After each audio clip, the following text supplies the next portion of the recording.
नमस्कार। आज हम एक गंभीर विषय पर बात करने जा रहे हैं, एयर इंडिया फ्लाइट AI-171 दुर्घटना। हमारे पास जो जानकारी है वो एयर इंडिया AI-171 दुर्घटना एक त्रासदी शीर्षक वाले लेख से है। हाँ, ये एक बहुत ही हालिया और दुखद घटना है। बिल्कुल। तो हुआ ये कि 12 जून 2025 को अहमदाबाद से लंदन जा रही ये फ्लाइट टेक ऑफ के बस 1 मिनट बाद ही क्रैश हो गई। सिर्फ 1 मिनट बाद? ये बहुत ही चौंकाने वाली बात है। हाँ, तो आज हम यही समझने की कोशिश करेंगे कि हुआ क्या था, कितना नुकसान हुआ और जांच कहाँ तक पहुंची है। चलिए गहराई से जानते हैं। जरूर। तो हादसा हुआ कैसे, मतलब टेक ऑफ के फौरन बाद क्या हुआ? हाँ, देखिए, टेक ऑफ के तुरंत बाद ही विमान के जो दोनों इंजन थे उनके फ्यूल कंट्रोल स्विच बंद हो गए। फ्यूल कंट्रोल स्विच, ये क्या होते हैं? थोड़ा आसान भाषा में समझाएंगे? हाँ बिल्कुल, ये स्विच इंजन को फ्यूल सप्लाई कंट्रोल करते हैं। मतलब इंजन तक ईंधन पहुंचाने का मेन बटन समझ लीजिए। अब जब ये बंद हो गए तो जाहिर है दोनों इंजन फेल हो गए। दोनों इंजन एक साथ? हाँ, दोनों। पायलट्स ने कोशिश की उन्हें रीस्टार्ट करने की, लेकिन वो सफल नहीं हो पाए और विमान फिर नीचे आ गया अहमदाबाद में बीजे मेडिकल कॉलेज के पास। ओ, ये तो बहुत ही भयावह है। और जान माल का नुकसान?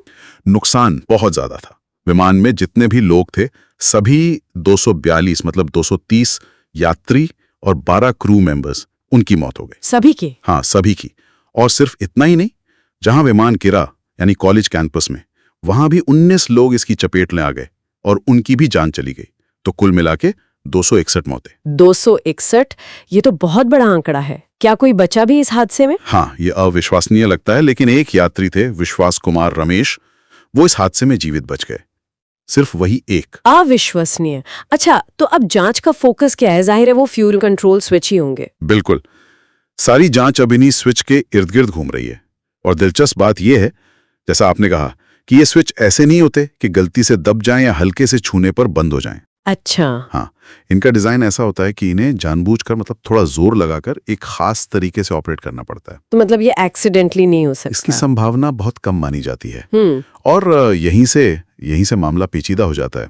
जांचकर्ताओं के सामने अब यही सबसे बड़ा सवाल है। तो क्या संभावनाएं है, मतलब क्या सोचा जा रहा है? मुख्य रूप से 2 थ्योरीज पर काम चल रहा है। पहला, क्या ये कोई बहुत ही रेयर, मतलब असाधारण किस्म की तकनीकी खराबी थी जिसके कारण दोनों स्विच एक साथ फेल हो गए या बंद हो गए। ऐसा होना, जैसा मैंने कहा, बहुत ही दुर्लभ है। और दूसरी संभावना जो कि ज्यादा चिंताजनक है वो ये कि क्या पायलट ने जानबूझकर, मतलब इरादतन, इन स्विच को बंद किया? ओह, ये तो बहुत ही गंभीर बात है। क्या इस बारे में कुछ रिपोर्ट्स आई हैं? हाँ, कुछ शुरुआती रिपोर्ट्स में कैप्टन पर शक जताया गया है, ऐसी अटकलें लगाई गई हैं। लेकिन पायलट यूनियन और कैप्टन का परिवार, वो इस बात से बिल्कुल सहमत नहीं है। उनका जोर देकर कहना है कि ये सिर्फ अटकलें हैं और पूरी सच्चाई अभी बाहर नहीं आई है। वो कह रहे हैं कि ब्लैक बॉक्स, मतलब फ्लाइट डेटा रिकॉर्डर और कॉकपिट वॉइस रिकॉर्डर, इनकी जांच रिपोर्ट का इंतजार करना चाहिए। हाँ, ये जरूरी है कि हम जल्दबाजी में किसी नतीजे पर ना पहुंचे। हम यहाँ सिर्फ वो जानकारी दे रहे हैं जो उपलब्ध है, किसी का पक्ष नहीं ले रहे हैं। बिल्कुल सही, निष्पक्ष रहना बहुत जरूरी है। अभी DGCA यानी भारत का जो सिविल एविएशन रेगुलेटर है और दूसरी इंटरनेशनल एजेंसीज मिलकर बहुत बारीकी से जांच कर रही हैं। हर पहलू को देखा जा रहा है।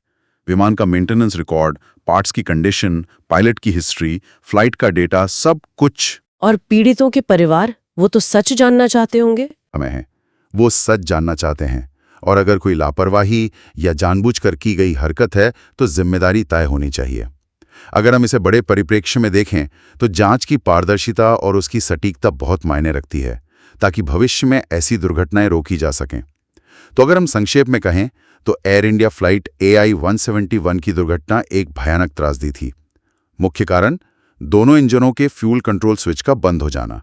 लेकिन ये क्यों बंद हुए, तकनीकी खराबी या मानवीय हस्तक्षेप, यह भी साफ नहीं है। बिल्कुल, यही सबसे बड़ा सवाल है जिसका जवाब मिलना बाकी है।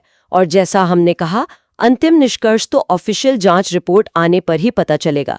तब तक कुछ भी कहना सिर्फ अटकलबाजी होगी। सही कहा। लेकिन इस हादसे के तात्कालिक कारणों से हटकर अगर सोचें तो एक बड़ा सवाल ये भी उठता है कि हमारी जो एविएशन सेफ्टी प्रणालियां हैं वो कितनी मजबूत हैं। क्या वो ऐसे महत्वपूर्ण स्विच को, चाहे कारण तकनीकी हो या दुर्भाग्य से मानवीय, अनजाने में या जानबूझकर बंद होने से रोकने में सक्षम हैं, इस पर शायद इंडस्ट्री को और गंभीरता से विचार करने की जरूरत है।